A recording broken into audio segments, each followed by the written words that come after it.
ለሰው ልጅም ሁለት መንገዶችን አሳየሁት አስመረጥኩት እያለ ይናገራል። በሌላ ቦታ ላይ ይላል ወአማ ሰሙዱ ፈሀደይናሁም ፈስተሀቡ ልዓማ ዐለ ልሁዳ ይላል። የሰሙድ ነገዶች የሷሊህ ህዝቦችማ ቅኑንና ጥመቱን መንገድ አሳየኋቸው፣ እነርሱ ግን የታወረውን መንገድ መረጡ በራሳቸው አለ። የመምረጥን መብት እንዳላቸው አላህ ሱብሓነሁ ወተዓላ ገለጸላቸው። በበርካታ ቦታ ላይ አላህ ሱብሓነሁ ወተዓላ ነፃ ምርጫ እንዳለን ተናግሯል። ነገር ግን ይሄ ሲባል ጊዜ ለሁለት ይከፈላል።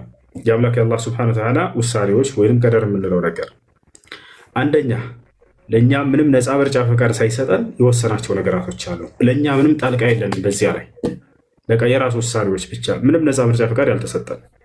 በእነዚህ ላይ ግን የቀጣዩ ዓለም ዕጣ ፈንታችን አይመሰረትም፣ በቃ ራሱ የወሰነው ነገር ነውና።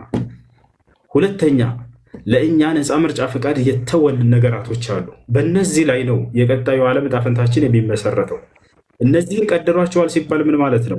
ለሁ ዒልሙል ሙስበቅ ፊ ዛሊክ፣ በዚህ ላይ ቅድመ እውቀት አለው ማለት ነው። ገብታችኋል አይደለ? ለምሳሌ ልስጣችሁ። ለእኛ ምንም ነፃ ምርጫ ፈቃድ ሳይሰጠን ከወሰናቸው ነገራቶች መካከል አንደኛ፣ አንዴ በአንተ ላስረዳህ። ቤተን አንሳው። ወርዳል፣ ልጁ ወርዳል መሰለኝ ነው አለ። ማሜ ነህ? ማሜ ኤርፎን ካደረግህ ካወጣው። ማሜ ይሰማሃል?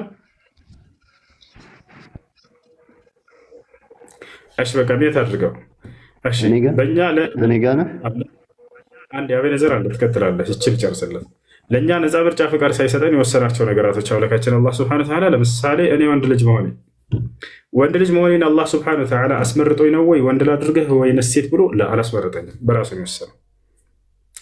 ወይንም ቀይ መሆናችን ጥቁር መሆናችን ልክ እንደ ኢትዮጵያ መፈጠራችሁ፣ አረብ ሀገር መፈጠራችሁ፣ አሜሪካ የትኛውም ሀገር መፈጠራችሁ፣ አጭር መሆናችሁ፣ ረጅም መሆናችሁ፣ እነዚህ ነገራቶች ሁሉ የአምላክ የአላህ ሱብሓነሁ ወተዓላ ውሳኔዎች ናቸው።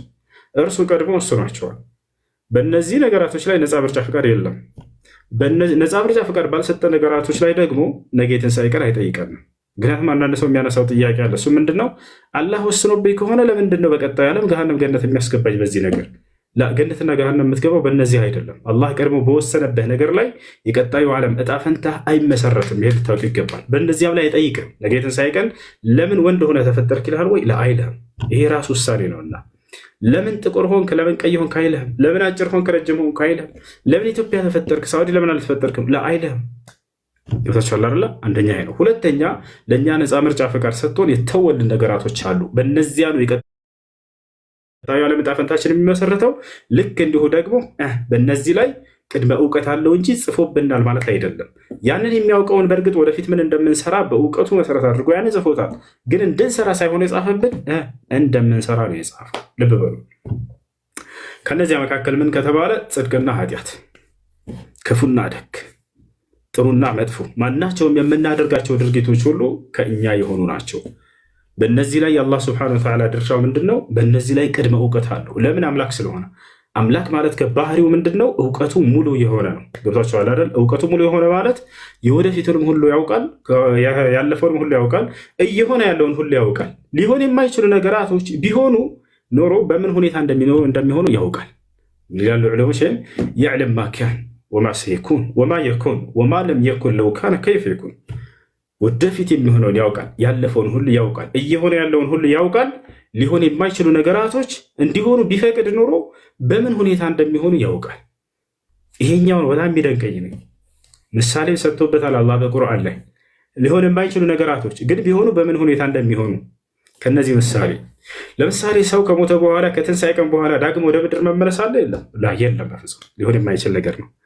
ነገር ግን ከሃዲያኖች መመለስን እንደሚመኙ በቁርአን ላይ ይነግረናል። ለምንድን ነው የሚመኙት? እንደው ዳግም ተመልሰን በሰለምን ብለው የሚናገሩባት ቀን ይመጣል እያለ ይናገራል። ሱረቱል ሂጅር ላይ ምን ይላል? ሁለተኛ አያ ላይ ሩበማ የወዱ ለዚነ ከፈሩ ለው ካኑ ሙስሊሚን አለ። እነዚያ የካዱት ሰዎች ምን ነው ሙስሊም ሆነን በነበር የሚሉባት ቀን ትመጣለች ብሎ ይናገራል። ገብቷቸዋል። የውመኢዝ ዩወፊሂም ላሁ ዲነሁም ልሐቅ ወያዕለሙን አነ ላሁ ልሐቁል ሙቢን። የዛኔ አላህ ስብሐነሁ ወተዓላ እውነተኛ አምላክ እንደሆነም የዛኔ የትንሣኤ ቀን ከሃዲያኖች ያውቃሉ አለ። አምላክ አላህ ስብሐነሁ ወተዓላ ያናግራቸዋል። በከፊት አቁሙ ወለው ተራ ኢዝ ውቂፉ ዐለ አናር ፈቃሉ ያ ለይተና ኑረድ ወላ ኑከዚበ ቢአያቲ ረቢና ወነኩነ ሚነል ሙእሚኒን። ከእሳት ፊት በሚቆሙ ጊዜ ምን ይላሉ ከሃዲያኖች? ያ ለይተና ኑረድ፣ ምን ነው አንዴ መመለስ እድል በተሰጠን ይላሉ። ለምን? ወላ ኑከዚበ ቢአያቲ ረቢና ወነኩነ ሚነል ሙእሚኒን፣ ከአማኞች ከሙስሊሞች እንሆን ነበር፣ የጌታችንን አንቀጽ ቁርአንን አንክድም ነበር ይላሉ ማለት። ነገር ግን አላህ አስከትሎ ምን አለ? የመመለስ እድልን ቢሰጣቸው ሊሆን የማይችል ነገር እንዲሆን ቢፈቅድ ኑሮ በምን ሁኔታ እንደሚሆን ያውቃል ብያለሁ አይደለ? አላህ ሲናገር ታዲያ ምን አለ? በል በዳ ለሁም ማ ካኑ ይኽፉነ ሚን ቀብል ወለው ሩዱ ለዓዱ ሊማ ኑሁ ዐንሁ አለ። ቢመለሱ የመመለስን እድል ዳግም ወደ ምድር ብሰጣቸው ያምናሉ ወይ የሚለውን ነገር ሲነግረን አላህ እንዳው ቢመለሱ በመለሳቸው ኑሮ እዛው ተከለከሉበት ክህደት ውስጥ በተዘፈቁ ነበር። ወኢነሁም ለካዚቡን እነርሱ ውሸታሞች ናቸዋል። አሁንም ከማመን የያዛቸው ነገር የለም ኩራት እንጂ። ገብቷቸዋል አይደል? የዛኔም በሚመጡ ጊዜ እነዚህ ሰዎች ይሄን ይላሉ፣ ግን በመልሳቸው ተመልሰው ክህደት ውስጥ ቢዘፈቁ ናቸዋል። ብዙዎች ከአንድ በላይ አማልክትን ይፈልጋሉ በዚህ ምድር ላይ አይደለ? አላህ ሌላ አማልክት ብዙ አማልክቶች ቢመሯት ይችል ዓለም እንዴት እንደምትሆን ይነግረናል። እንደው አይሆንም ይሄ ነገር አይደለ? ቢሆን ኑሮ ብዙ አማልክቶች ቢሆኑ ይቺ ዓለም በምን ሁኔታ እንደሚያስተዳድሯት እንደዚያ ብዙ አማልክቶች ይነግረናል። አላህ በቁርአን ላይ ምን ይላል? መተኸዘ አላሁ ሚን ወለድ አለ። እኔ አምላካቸው አላህ ልጅን አልያዝኩም አለ። መሲሁ ልጅ አይደለም ነው። ወማ ካነ መዐሁ ሚን ኢላህ፣ ከእኔ ጋር ሌላ አምላክም የለም እኔ ብቻዬን ነኝ አለ። እሺ ብዙ አማልክቶች ቢሆኑስ የዚህ ዓለም ፈጣሪዎች፣ የሰማይ አንድ ፈጣሪ፣ የምድር አንድ ፈጣሪ፣ የፀሐይ አንድ ፈጣሪ፣ የጨረቃ አንድ ፈጣሪ፣ የከዋክብቶች አንድ ፈጣሪ፣ የመላእክት አንድ ፈጣሪ፣ የሰው አንድ ፈጣሪ፣ የጋንንት ፈጣሪ ብዙ አማልክቶች ቢሆኑ ምን ይሆናሉ? ምን ይሆናል የሚለውን አላህ ሱብሓነሁ ወተዓላ ሲናገር ምን አለ?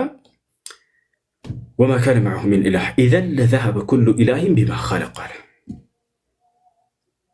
የዛኔ ሁሉም አማልክት የፈጠረውን ፍጥረት ይዞ በሄደ ነበር። ወላ ዐላ ባዕዱሁም ዐላ ባዕድ፣ አንዱ አምላክ በሌላኛው አምላክ ላይ የበላይነትን ማንጸባረቅ ነበር። አይስማሙም ነበር በራሳቸው መካከል። ሱብሓነላሂ ዐማ የሲፉን፣ እኔን ከሚገልጹብኝ ብዙ አጋርን ከሚያደርጉልኝ ነገር የጠራሁኝ ሆንኩኝ እኔ እያለ አላህ ሱብሓነሁ ወተዓላ ከኔ ጋር ማንም የለም እያለ ሁሉን አማልክት የተባሉን ሁሉ እንዳለ ስተት እንደሆኑ ይገልጻቸው እና ምን ፈልጌ ነው ወንድም፣ ነፃ ምርጫ ፈቃድ የተሰጠው በምንድን ነው? በምንሰራቸው ስራዎች ላይ ነው። ነገር ግን አላህ በወሰነው ነገር ላይ ቀደም እንዳልኩ በእነዚያ ላይ ነፃ ምርጫ ፈቃድ የለንም፣ በእነዚያም ላይ አላህ አይጠይቀንም። ነገር ግን በምናደርጋቸው ጽድቅና ኃጢአቶች በእነዚያ ነፃ ምርጫ ፈቃድ አለን። ገብቷቸዋል።